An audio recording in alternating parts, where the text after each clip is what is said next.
अस्सलामुअलैकुम, hello everyone. तो कैसे हैं आप लोग। और मैं आज आपके पास एक इन्फॉर्मेटिव वीडियो लेकर आया हूँ बाइंग S23 अल्ट्रा के बारे में।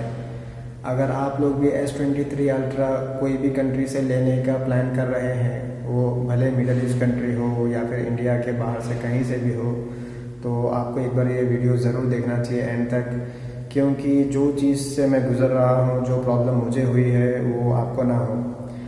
मैं ये फ़ोन हाल ही में लिया हूँ, मैंने तकरीबन 1 वीक से ज़्यादा हुआ होगा। ये लेते वक्त मैंने ज़्यादा इंक्वायरी नहीं किया। और गल्फ़ कंट्रीज़ में जो है, यहाँ पे बहुत सारे अलग अलग कंट्रीज़ के स्मार्टफ़ोन मिलते हैं। यहाँ पे आपको मिडल ईस्ट का एक वेरिएंट होता है, दुबई का वो मिल सकता है, सऊदी का एक वेरिएंट होता है वो मिल सकता है, हांगकॉन्ग का वेरिएंट मिल सकता है, और भी ऐसे बहुत सारे वेरिएंट्स आते हैं। ये हर phone actually made in Vietnam के होते हैं या तो मेड इन कोरिया के होते हैं, लेकिन उसके अलावा भी ये जो सैमसंग है वो कुछ रीजन्स के लिए अपने फ़ोन बनाती है। और ये जो मेरा वाला है, आप देख सकते हैं, ये KZ जो लिखा है, ये एक्चुअली कज़ाकिस्तान का है। और मैंने ये लेते हुए इंक्वायरी नहीं किया। अब ये लेने के बाद प्रॉब्लम ये हुई है कि सैमसंग के हर फ़ोन में एक ऐप होता है सैमसंग मेंबर्स, और उस मेंबर्स ऐप के अंदर आप सैमसंग की दी हुई बेनिफिट्स को क्लेम कर सकते हैं। उसमें रिवॉर्ड्स होते हैं, उसको क्लेम कर सकते हैं।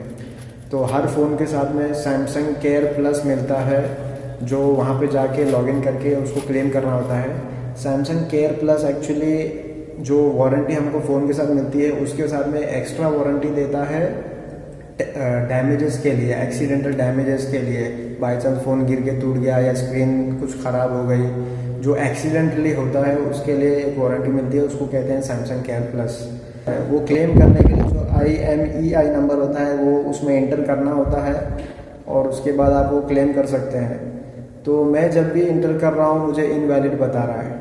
तो फिर मैंने कस्टमर केयर से कॉल किया, बात किया, उस पर रिसर्च किया, तब जाके मुझे पता चला कि मेरा ये जो फ़ोन है वो कज़ाकिस्तान का है, और मैं ये जो क्लेम करना है वो सिर्फ कज़ाकिस्तान में ही क्लेम कर सकता हूँ, उसके बाहर क्लेम नहीं कर सकता। उसके बाद फिर मैंने उनसे ये भी पूछा कि क्या मुझे इसकी इंटरनेशनल वारंटी मिलेगी। तो उन्होंने बताया कि नहीं, आपका जो फ़ोन है उसकी इंटरनेशनल वारंटी भी नहीं है, आपको जो भी वारंटी है वो उसी रीजन में क्लेम होगी। तो यही आपके लिए इन्फॉर्मेशन थी कि आप जब भी फ़ोन लें तो एक बार इसकी जानकारी ज़रूर करें कि आपका कौन सा वेरिएंट है, और आपको इसकी वारंटी जो है जहां आप ले रहे हैं उसके बाहर भी वारंटी मिलेगी या नहीं मिलेगी, इंटरनेशनल वारंटी है या नहीं, आप ये ज़रूर इंक्वायरी करें। और इसी वीडियो में मैंने एक लिंक भी ऐड कर दिया हूँ डिस्क्रिप्शन के अंदर, जहाँ पे आपको ये इन्फॉर्मेशन मिल जाएगी कि कौन कौन सी कंट्रीज़ में आप ये सैमसंग केयर प्लस क्लेम कर सकते हैं, कौन सी कंट्रीज़ इस सैमसंग केयर प्लस को सपोर्ट करती है।